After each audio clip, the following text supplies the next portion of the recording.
lagi. Matagumpay na nakalayo ang magkapatid. Nakahinga nang hindi makita ang matanda. Dito sila nagpahinga. Inaalala ang dinaanan paalis ng kabundukan. Sa dami ng direksyong nilakada natin, makabalik pa kaya tayo? Parang nasa dulong bahagi na tayo ng gubat oh. Grabe yung tahimik. Ang kapal ng mga dahon. Wala pang araw na halos tumatagos dito. Ang lalaki ng mga puno. Makakalis tayo dito. Ayoko mabulok sa lugar na to.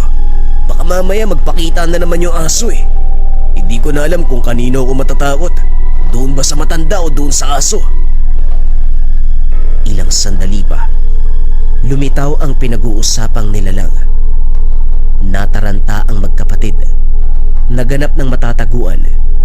Pero bago ito mangyari, nagulat na lamang ng umangil ang halimaw. Pagkalingon nakita ang matanda na duguan. Hawak-hawak ang itak. Nakabulagta na ang nilalang. Aalis kayo, pero nandito pa rin. Ay nako, hindi magtatagal. Magiging libingan yung dalawang bundok. Sundan niyo ko.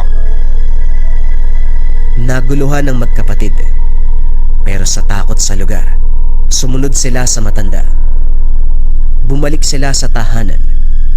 Hindi sila iniimik. Tahimik lang din ang dalawa sa sulok. Sumapit ang gabi. Dito nagkaroon ng pagkakataong mag-usap. Hindi nagpakilala ang matanda, pero nagbanggit ng iilang detalye. Mas mabuting hindi niyo na malaman ang pangalan ko. Total aalis naman kayo bukas.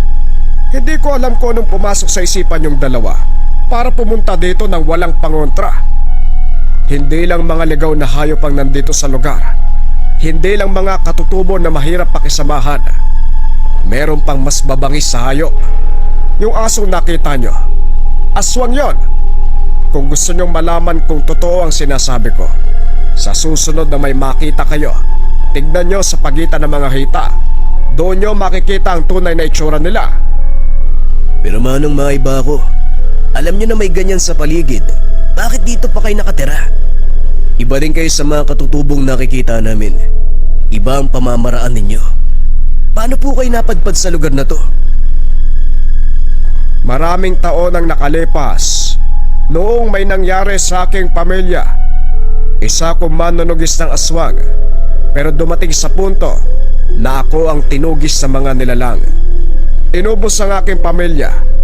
Hindi ako tinigilan, kaya napagpasyahan kong lumayo at mamuhay sa lugar na ganito para wala nang madamay sa akin. Matanong ko lang ho, kapag manunugis ng aswang hindi nasusugatan. Nakita ko po kasi kung paano kayong inatake ng aswang kagabi, pero wala kayo kahit isang galos lang. Kapag merong mga tangan, ganon ang nangyayari. Ito ang mga bagay na magpoprotekta sa isang manunugis. Isang halimbawa itong tangan ko. Wika ng matanda sabay pakita sa kwintas na parang nagbabagang uling. O siya, marami na kayong nalalaman tungkol sa akin. Hanggang doon lang yon. Maganda na kayo sa pagtulog. Bukas na bukas, kailangan nyo nang umalis sa lugar na ito. Lumipas ang ilang sandali. Naalimpungatan si Ringo nang biglang makaramdam ng kakaiba sa paligid. Merong kaluskos sa labas. Sa pagtataka ay sumilip siya. Muling nakakita ng malaking aso. Naalala niya ang sinabi ng matanda. Yumuko at tignan sa pagitan ng mga hita. Dito tumindig ang balahibo ng binata nang makita ang totoong anyo ng nilalang.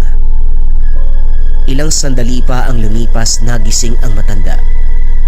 Dumiretso sa labas ng tahanan para hamunin ng halimaw. Nagtuos sila ng nagtuos. Hindi tumagal sa mga kamay nito ang buhay ng nilalang. Humandusay ito pagkatapos ng ilang beses na pagtaga. Gulat na nakatingin si Ringo at Roland.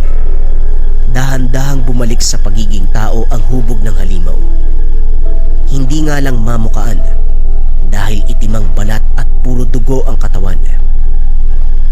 Kagaya ng unang ginawa, umalis na hila-hila ang bangkay ng nilalang. Nag